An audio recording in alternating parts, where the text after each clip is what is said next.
Good evening. Today we are going to discuss a new subject, a new element in our healthcare.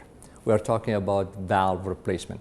Everyone knows that valve replacement these days require open heart surgery, which is leading to some elements of long recovery, cracking the chest, major surgery, and it also comes with some complication in the range of about 3% to 4%. On the other hand, those days probably going to be gone very soon. The reason we are saying that because the technology and the advancement in technology leading to doing those surgeries in much more sophisticated and simpler way without cracking the chest. It started about 4 or 5 years by doing what we call minimally invasive surgery. That one where our cardiothoracic surgeon in the area, they were able to do the surgery with a small incision in both sides of the chest. Also, they moved forward to do robotic surgery where the robotic machine helping our surgeon to do those procedures in much more efficient and faster way. On the other hand, when it comes to the valve, and now we are talking about high-risk patient, who in reality doing the open heart surgery itself going to be much riskier for them. We are talking about stroke, mortality, and then subsequently they have the choice of having the big surgery with the complication where probably most of the surgeon they don't want to do, or live with their life the way it is and the quality of life which is going to be very poor. For that reason, in the last 2 or 3 years, technology led to what we call percutaneous valve replacement and what we call it TAVR, transcutaneous aortic valve replacement.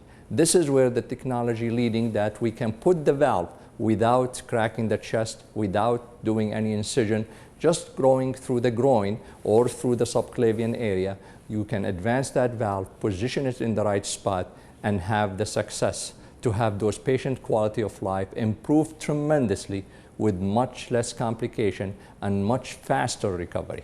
That is our goal from this episode, to give you enough knowledge, enough information about the procedure so you understand it. You can go and talk to your cardiologist, talk to your internist, talk to your family doctor, who are going to give you more details about it.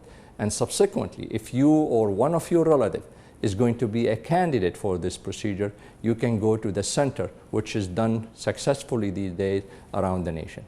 Today we are going to talk about TAVR, give you enough information, and I hope you will enjoy this episode. Severe aortic stenosis occurs when your aortic valve does not open as it should. This makes your heart work harder to pump blood through your body. This affects your health and limits your normal daily activities. As the proportion of older adults increase in the United States population, the prevalence of degenerative heart valve disease is also increasing. Calcific aortic stenosis, or the narrowing of aortic valve, are one of the most common valvular disorders in adults aged 65 years and older, affecting about 7% of the United States population. So calcific aortic stenosis, which is the narrowing of the valve, are one of the most common valvular disorder in adult aged 65 years and older, affecting about 7% of the population aged over than 65. This is a slide showing the normal aortic valve. As you can see, the structure of the valve opening with 3 leaflets.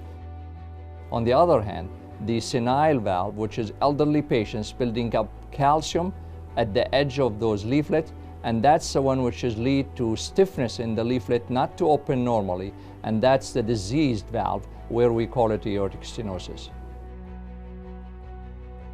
This is to summarize.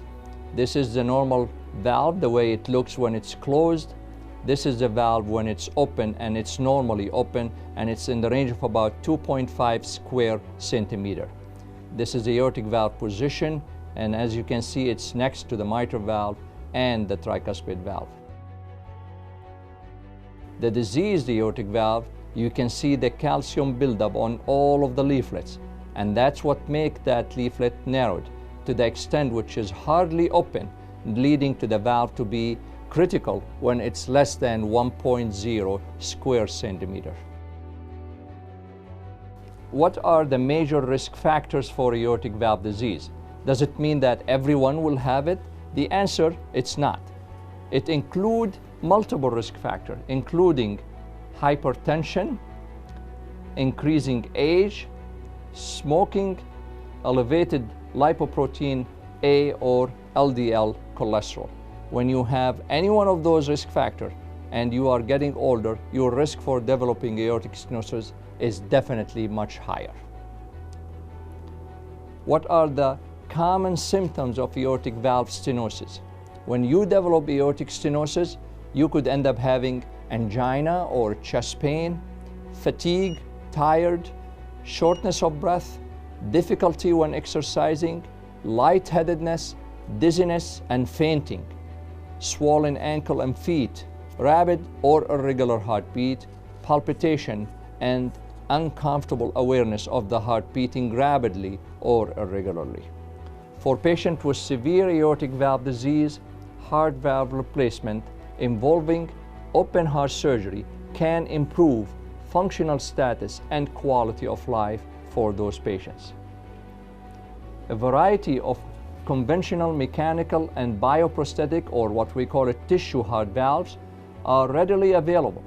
However, some individuals are considered too high risk for open heart surgery.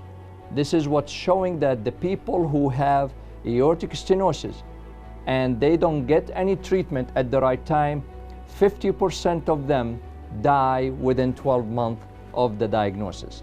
And that's a major complication for that disease. Those are the patients who may benefit from less invasive procedure. We call it TAVR.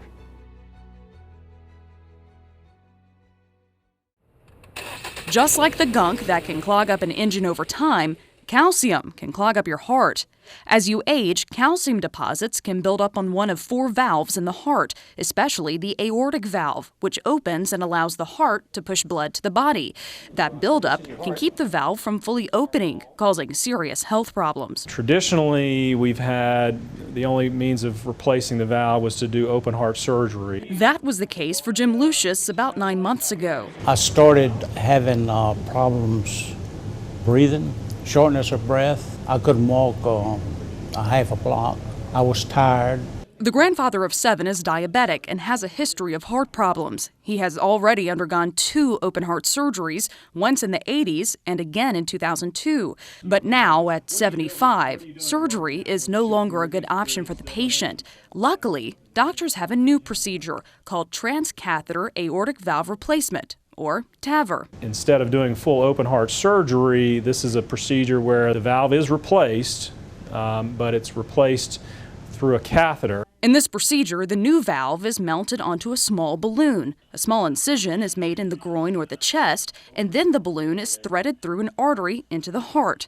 When in place, the balloon inflates and the valve expands. It's now open, and these little leaflets are now opening and becoming the functioning valve. The old valve tissue is essentially compressed into the wall of the aorta, and the new valve, which is on this stent, now opens and allows blood to flow in a normal way. The TAVR procedure is much less invasive, and patients see improvement almost immediately. The longer I was recovering, it seemed like, the better I was feeling. And what they can do these days and everything is just, it's marvelous. So the current surgical approach for aortic valve replacement is based on patient health and condition. Age and risk of procedure, all of that range between major open heart surgery and minimally invasive surgery. As you can see, the open heart surgery is a major cut, cracking the chest in the middle, to the minimally invasive on the right side, anterior thoracotomy versus the mini sternotomy. Both procedures are considered minimally invasive procedure. Now, 50% of those untreated patients, because they are high risk, will die within 1 year unless we find an alternative treatment that include the percutaneous aortic valve, because it could save those patients' life. In the last 2 years, advanced technology made it possible to have the new TAVR in Northwest Ohio. Percutaneous heart valve replacement is relatively new interventional procedure involving the insertion of an artificial heart valve using a catheter rather than through open heart surgery. The portal of entry is typically either the femoral artery, shoulder subclavian artery, or directly through the myocardium via the apical region of the heart and the chest wall. Patients who are candidate for this will require full evaluation by a wide range of specialists, including the interventional cardiologist, cardiothoracic surgeon, imaging specialist and radiology department, extended heart team, including nursing and specialized team to take care of those patients, and TAVR coordinator. All of those people are one team, and all of them are as important and equally important in the decision making to treat the patient with percutaneous aortic valve.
All right, bye-bye.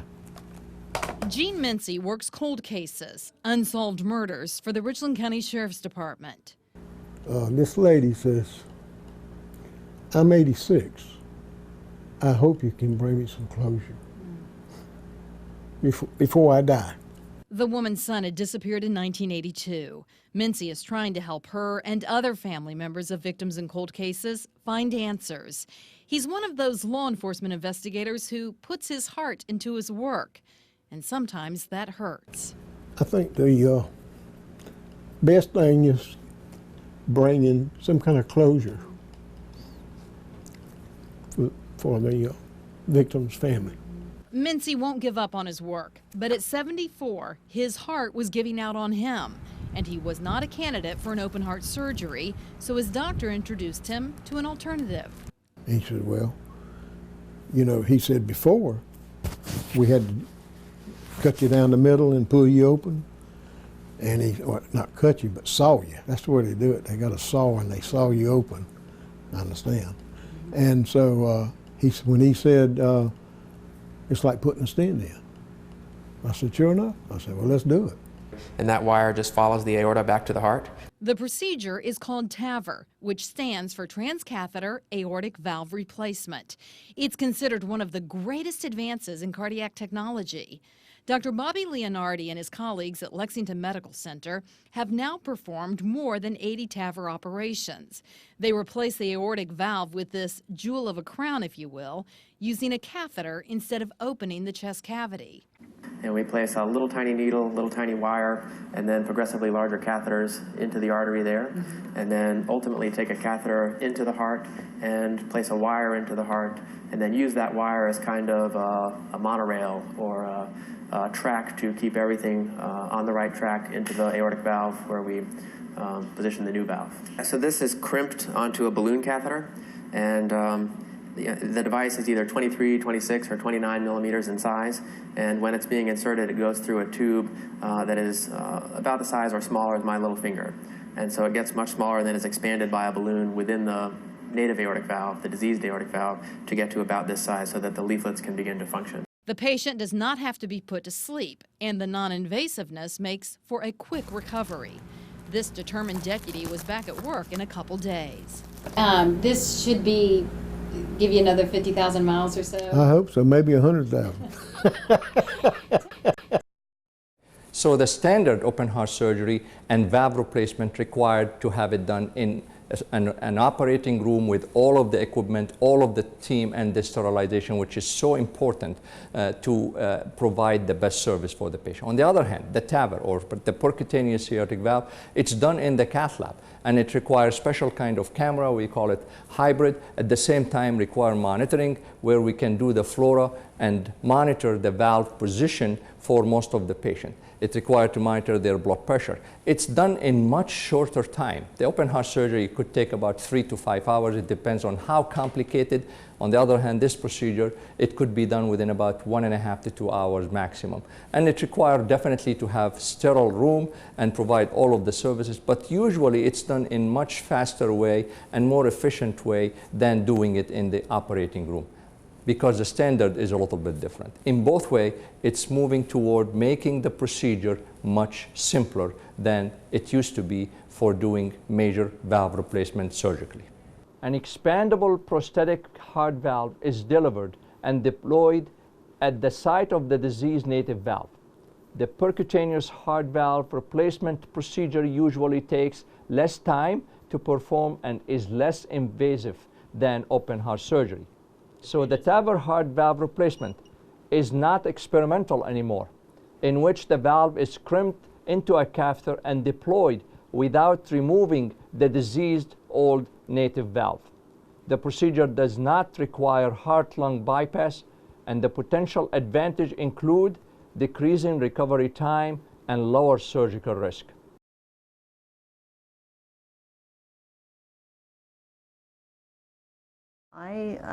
I was at the point of dying several times. That was then. This is now. 80-year-old Wynema Schwartz has been given a new, healthier life thanks to a new medical procedure.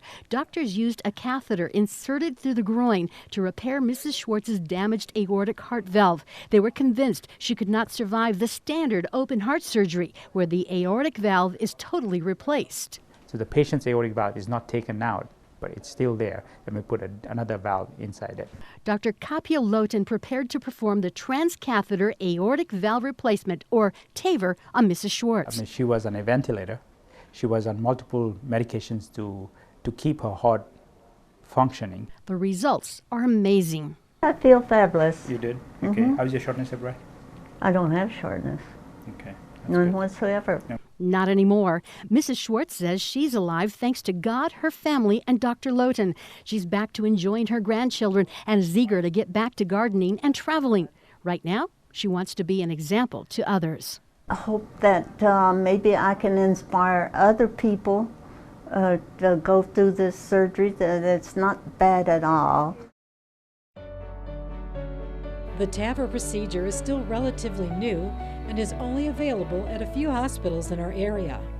Discuss with your doctor if you are a candidate for this type of surgery. The following are TAVR patients from our area to explain how they felt before and after the TAVR procedure.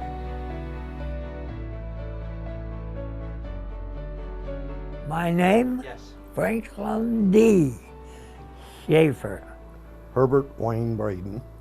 Tell us about before you had that procedure, what you had it done. Tell us, how did you feel? Well, not the way I wanted to feel. Well, I was short of breath. I couldn't walk very far. I could go to the bathroom and I'd have to come back and sit down and rest. And I couldn't walk short distances. My chest had tightened up and everything. He was feeling tired, and he didn't look good. He was getting slower, and he couldn't walk well. Right. He kept forgetting. His quality of life wasn't very good. He did a lot of sleeping. He had a hard time walking, getting up and down, remembering things, and it just kept disintegrating from there. And when you were given the choice between open heart surgery and the minimally invasive or the percutaneous valve? Well, when he was talking about it, I was thinking, well, I didn't want the open heart surgery if I could get by without it, you know. That's a lot because my wife had that, and so I knew a little bit about the open heart surgery. And this seemed a whole lot easier and a lot less painful. His heart had been so bad before, and we didn't want to take a chance with heart surgery. We preferred that going up through the leg into the aorta. The aorta had narrowed so bad that the blood wasn't getting to him. I know that with the option of open heart, Dad there was a good possibility he might not have been able to survive it. And we wanted to keep I wanted to keep Dad around a lot longer. And when we found out about the aortic valve, the TAVR procedure, we knew that was meant for Dad. We just knew it. And we were thrilled with the results. How long it took the procedure to be done? I went in on a Thursday and they'd done the surgery, and I woke up the next day and I felt wonderful. And it was amazing how much better I did feel. And then I got out on a Saturday, which surprised me because they said I might be in 5 to 7 days. And I was just amazed that I got out so soon. And, you know, to not have the chest cracked and just a little cut in the groin, it was a lot of difference. It seemed like forever, but it wasn't.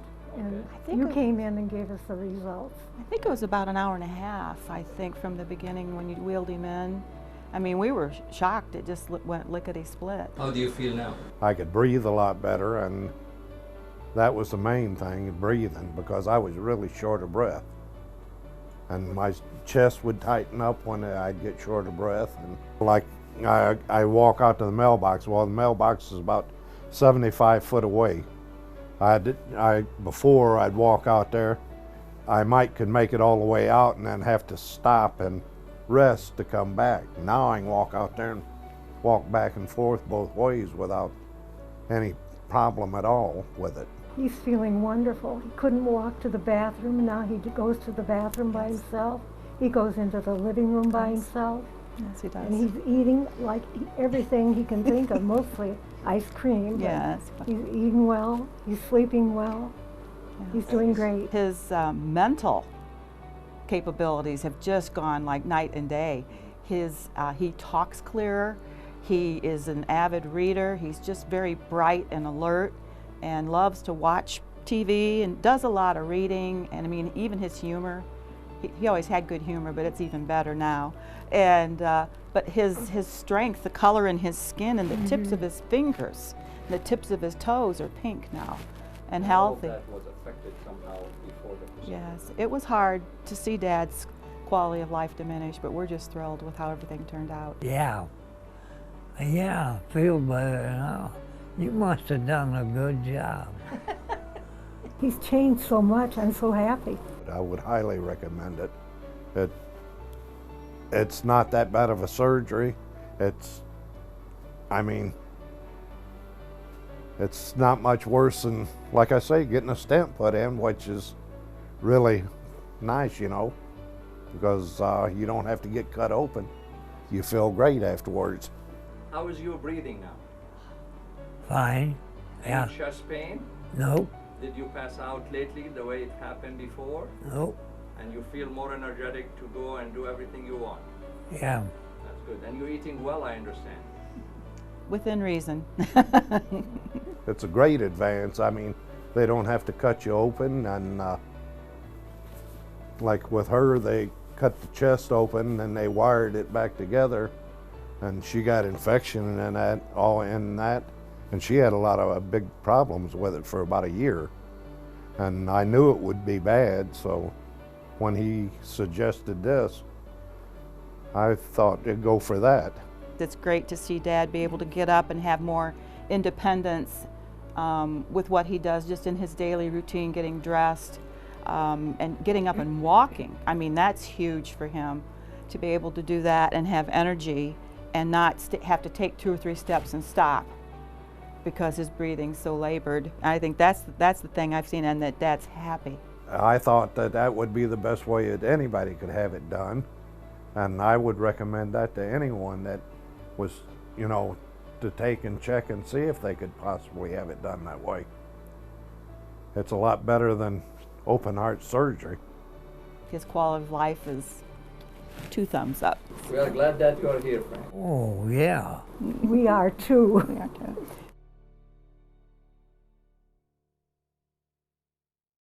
I hope you enjoyed this episode. I hope we provided you enough information about this technology of percutaneous aortic valve replacement. As you know, this is a technology which is going to be available more and more in the near future.